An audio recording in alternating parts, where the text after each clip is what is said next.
بسم اللہ الرحمن الرحیم۔ السلام علیکم ورحمۃ اللہ وبرکاتہ۔ دورہ صرف و نحو میں خوش آمدید۔ آج ہم فعل مضارع اور اس کے عوامل پڑھیں گے، اور درس کا آغاز کرنے سے پہلے ہم اللہ سے دعا کرتے ہیں، رب اشرح لی صدری ویسر لی امری واحلل عقدۃ من لسانی یفقہوا قولی، رب زدنی علما رب یسر ولا تعسر وتمم بالخیر۔ فعل مضارع مرب ہے سوائے دو صیغوں کے، اور ان کا اعراب بدلتا رہتا ہے۔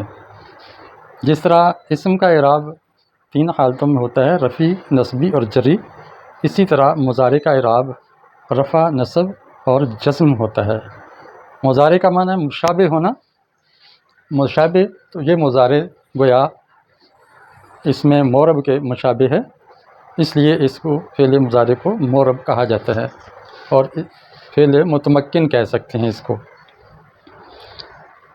فعل مضارع کی ایک گردان ہے جو میرے شیخ حضرت مولانا عبد المالک صاحب حافظہ اللہ نے ہمیں سکھائی تھی۔ یکتب، تکتب، تکتب، اکتب، نکتب، یکتبان، تکتبان، تکتبان، تکتبان، یکتبون، تکتبون، یکتبن، تکتبن، اور آخر پہ تکتبین۔ گویا جو ضمہ والے ہیں، آخر پہ جن کے ضمہ آ رہا ہے، وہ صیغے 5 الگ کر دیے، تثنیہ والے 4 صیغے الگ کر دیے، جمع مذکر والے الگ، جمع مؤنث والے الگ، اور یہ ایک واحد مؤنث حاضر کا صیغہ الگ کر دیا۔ اور اس ترتیب کی ضرورت کیوں پڑی، ابھی آپ کے سامنے واضح ہو جائے گا۔ دیکھیں، یہ جو ہمارے پاس عوامل ہیں، یہ نصب دینے والے ہیں، ان، لن، کئی، اذن، حتی، لی۔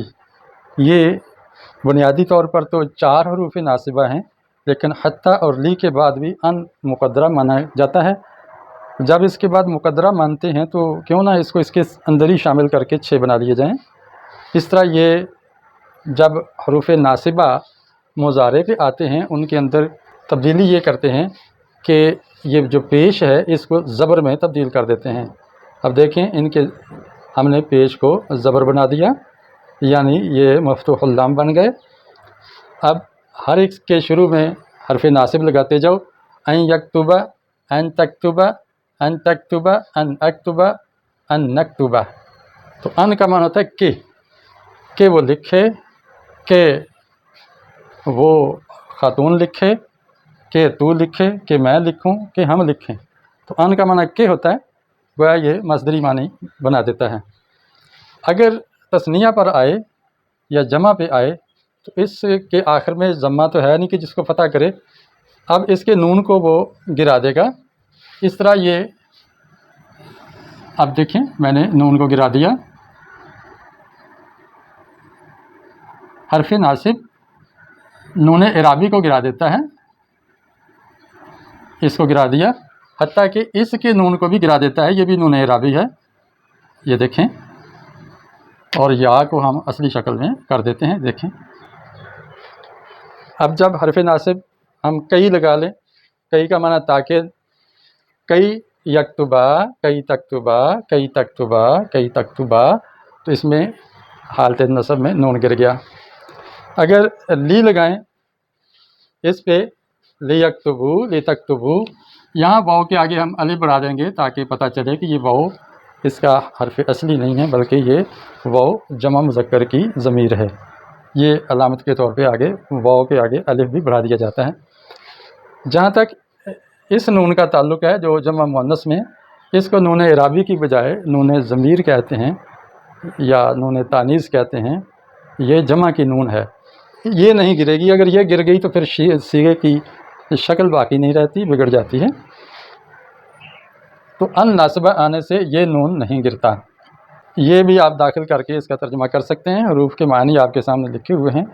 ان، کہ، لن ہرگز نہیں، کئی تاکہ، اذن تب، حتی یہاں تک کہ، لی تاکہ، تو یہ معنی اس کے اندر شامل ہوتے چلے جائیں گے۔ دوسرا یہ کالم ہے جازمہ کا، یہ فعل مضارع کو جزم دیتے ہیں۔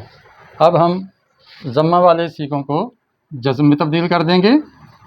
ہم دوسرے کالم کو نافذ کر رہے ہیں، تو دیکھیں ہم نے اس کو جزم بنا دیا، ان یکتب، ان تکتب، اب لم داخل کر لو، لم تکتب، لم اکتب، اب لما کو داخل کر دو، لما نکتب، لما یکتبا، پھر لی کو داخل کر لو، یعنی ہم تقسیم کر لیتے ہیں نا، ویسے تو آپ ہر ایک کو داخل کریں ہر صیغے پہ تو یہی بہت زیادہ مشق ہو جاتی ہے۔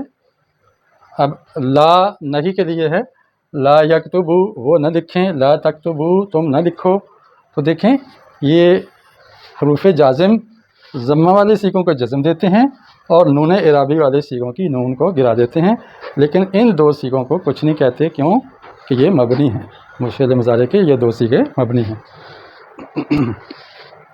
باقی تیسرے کالم میں آپ دیکھیں کہ یہ غیر عاملہ ہیں، یہ لفظی کوئی تبدیلی نہیں کرتے، البتہ معنی میں کچھ تبدیلی، زمانے میں تبدیلی کر دیتے ہیں۔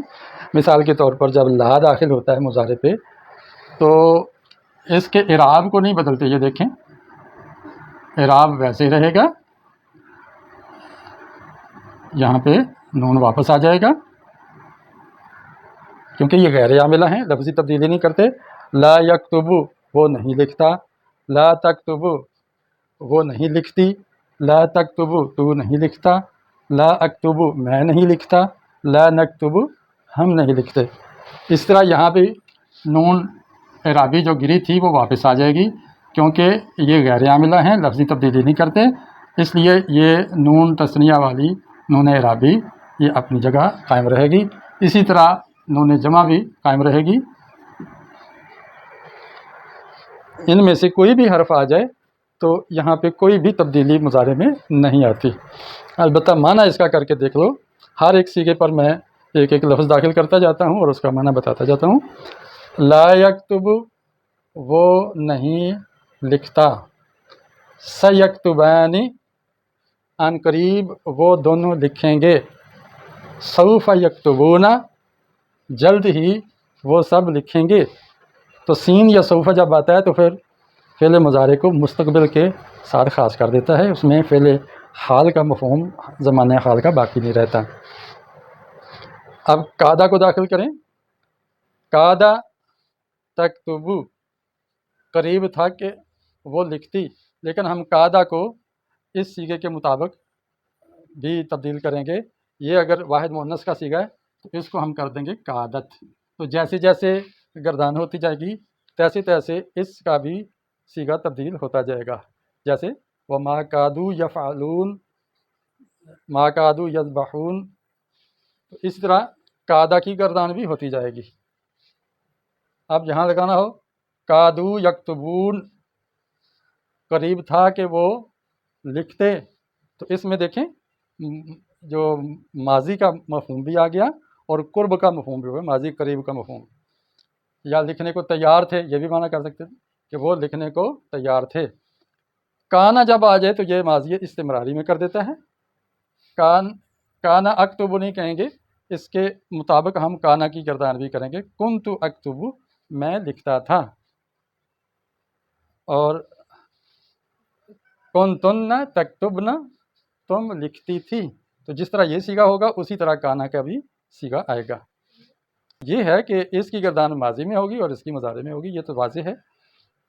اب دیکھ قد بھی مضارع پر آتا ہے، ماضی پر آتا ہے تو وہ ماضی قریب میں کر دیتا ہے، اور لیکن مضارع پر آئے تو یہ مضارع تقلیل، مستقبل یعنی قلت کا معنی پیدا کر دیتا ہے کہ یہ کام کبھی کبھی ہوا ہے، جیسے قد تکتبان تم کبھی کبھی لکھتے ہو، اور قد تکتبون تم کبھی کبھی لکھتے ہو، تو یہ فعل حال کا معنی آ جاتا ہے، لیکن کبھی کبھار کا مفہوم اس کے اندر پیدا ہو جاتا ہے۔ جعل آ جائے تو اس کے اندر لگا یا لگ پڑا کا مفہوم آ جاتا ہے، جیسے جعل نکتب، لیکن ہم اس صیغے کے مطابق جعل کا صیغہ بھی ڈالیں گے، یہ اگر جمع متکلم کا ہے تو جعلنا اس میں ماضی متکلم کا جمع کا صیغہ کریں گے، جعلنا نکتب ہم لکھنے لگ پڑے۔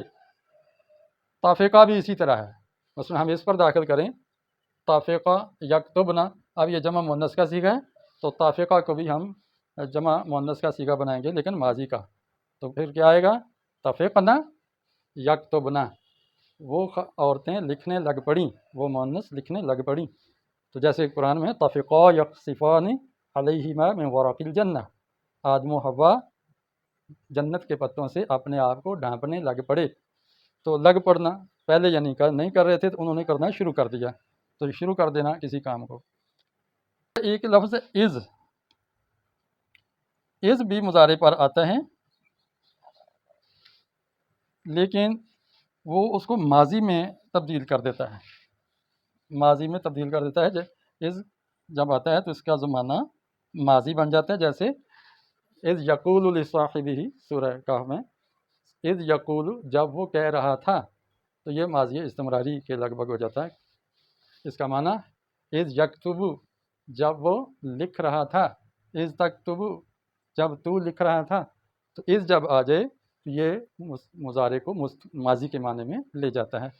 حضرات یہ عوامل ہیں، یہ کچھ عوامل ہیں جو اس پر اثر انداز ہوتے ہیں، اور یہ عوامل ہیں جو لفظی طور پر اثر انداز نہیں ہوتے، البتہ زمانے میں کچھ نہ کچھ تبدیلی کر دیتے ہیں۔ قرب و بعد کا فرق ہو جاتا ہے، کبھی کبھار کا فرق ہو جاتا ہے۔